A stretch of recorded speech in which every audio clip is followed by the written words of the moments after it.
एक गिलास पानी भरना, उस पानी में हल्दी डालना, एक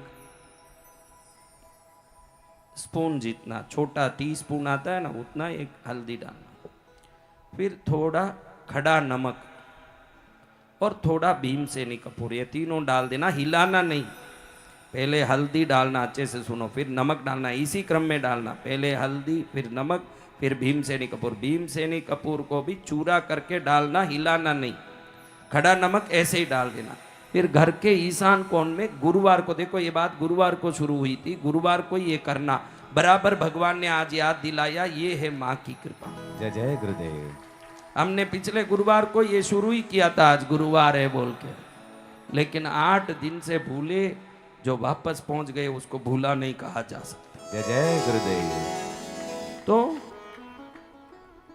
पहले क्या डालना बोलो रे, बाद में क्या डालना, फिर भीमसेनी कपूर। देखो इस जगह में एक शक्ति है, आप ध्यान रखना। शक्ति ये 2 प्रकार की होगी, एक मारने वाली शक्ति, एक तारने वाली शक्ति। ये 2 के सिवाय कुछ नहीं, जिसको इंग्लिश में नेगेटिव और पॉजिटिव एनर्जी बोलते हैं। नेगेटिव यानी जहां से कोई गड़बड़ होता है, पॉजिटिव यानी जहां से कोई फायदा होता है। आपके घर में हरदम फायदा हो रहा है कि नुकसान, आप देखो। अगर नुकसान हो रहा है तो वो आज का नुकसान नहीं है, ध्यान रखना। पहले हमने जो गाली दी, लड़ाई की, हम किसी प्रकार के गलत विचार किए, वो भी नेगेटिव एनर्जी बन के घर में घूमती रहती है, वो कहीं बाहर नहीं जाती। हम क्या सोचते हैं, हमने कुछ भी सोचा होगा, सोच के तरंग घर में रहते हैं। इसका मैं आपको उदाहरण बताता हूँ। रामायण में कैकेयी जब कहती है कि मैं अपने पति से मिलके कहूंगी कि राम को 14 वर्ष के लिए वनवास भेज दें और भरत को पट्टाभिषेक करके चक्रवर्ती बना दें, तो ये कहने के लिए जब गुस्सा करती है, ना तो राजमहल में कहती है ना अंतपुर में। रामायण में आता है कि ये कहने के लिए वो कोप भवन में जाती है, यानी उस स्थान का नाम क्या है, कोप भवन। देखो पुराने जमाने में वो लोग कितने ज्ञानी थे और कितने समझदार थे, आज हमारे में वो समझ नहीं रही। यानी लड़ने के लिए, गुस्सा करने के लिए उन्होंने अलग ही स्थान बना के रखा था।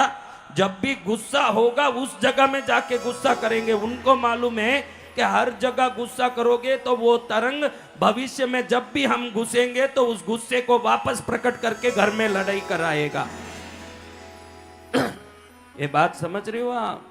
इसलिए जो कैकेयी जिस जगह जाके ये बात सब बताई, रोई, घेने फेंक दी, बाल खोल दिया, रोती पड़ी। सैया में दशरथ जी जब अंदर प्रवेश किए तो देखते हैं कि ये क्या रूप बनाया। उनको पहले ही मालूम है कि कोप भवन में गई है, यानी जरूर ये कोई नाराज है।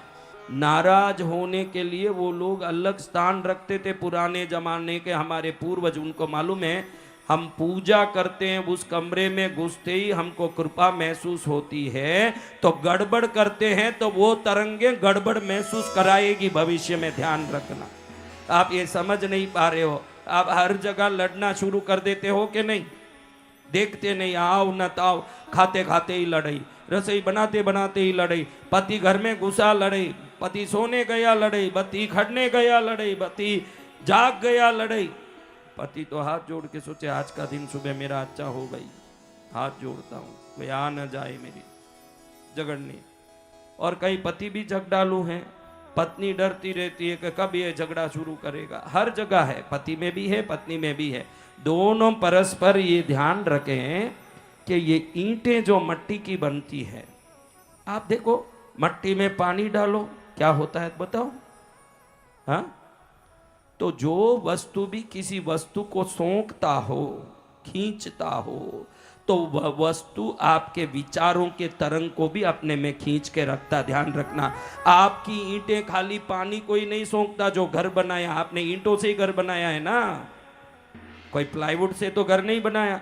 तो ईंटों के घरों में आपके चिंतन के सभी तरंगे अंदर छुपे होते हैं, इसीलिए कोई कोई घर सुकून देता है ना, कोई कोई घर अशांत करता है।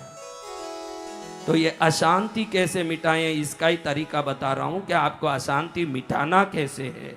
आप ध्यान रखो, अशांति तब मिटेगी जब वो तरंगे समाप्त हो जाएगी जो पहले से घूम रही है, किसी को पता ही नहीं कि मैंने 2 वर्ष पहले जो विचार करी थी गलत, वो आज भी मेरे घर में घूम रही जैसे भूत घूमते हैं।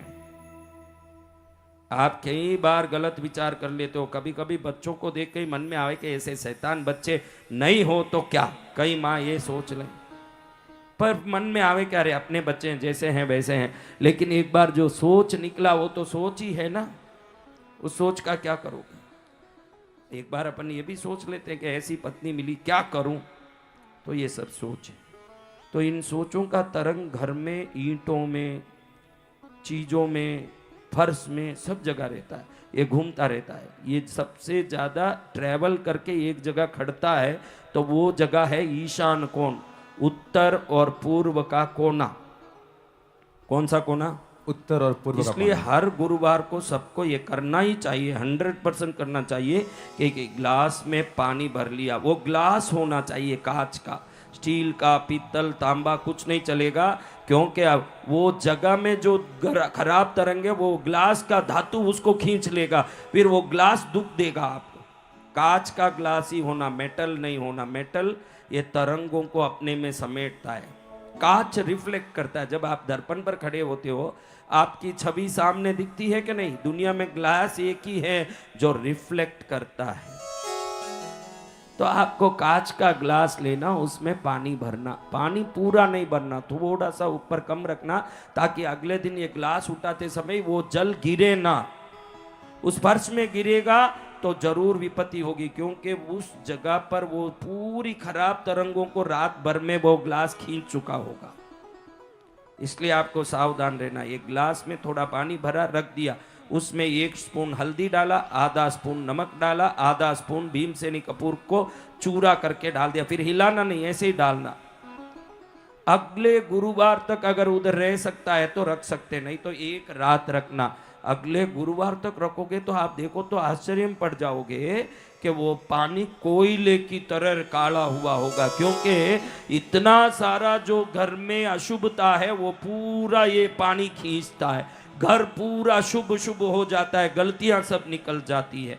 हर इसमें कोई खर्चा ही नहीं है। घर में हल्दी है ही, ये नमक है ही, ये भीमसेनी कपूर का ही घर में है, नहीं तो थोड़ा सा लाओगे तो 10 हफ्ते तक चल सकता है, क्योंकि अपने को थोड़ा सा डालना है, 5 रुपए का, तो क्या खर्चा है। इसको रोज करोगे, हर हफ्ते गुरुवार को। अगले गुरुवार को इसको किसी जगह बाहर दूर में, अपने घर में सिंक में नहीं डालना, इसको दूसरों के घर के सामने भी नहीं डालना, कहीं एक खाली जगह में डालना जहाँ इसका कोई विपत्ति नहीं है, कोई इसका उपद्रव व्यवधान किसी को नहीं हो, क्योंकि पड़ोसी भी सुखी रहे। हम सीधा हमारे घर से निकाले ने पड़ोसी के सामने डाल दिए कि जा भाई तेरा मंगल है, तो ये काम नहीं करना, शुद्ध रखना घर को। तो हर गुरुवार को देखो, पिछले गुरुवार को ये मैंने छेड़ा, आज इस गुरुवार को माँ ने वो याद दिला दिया, ये है माँ। जय जय कौन है ये? माँ।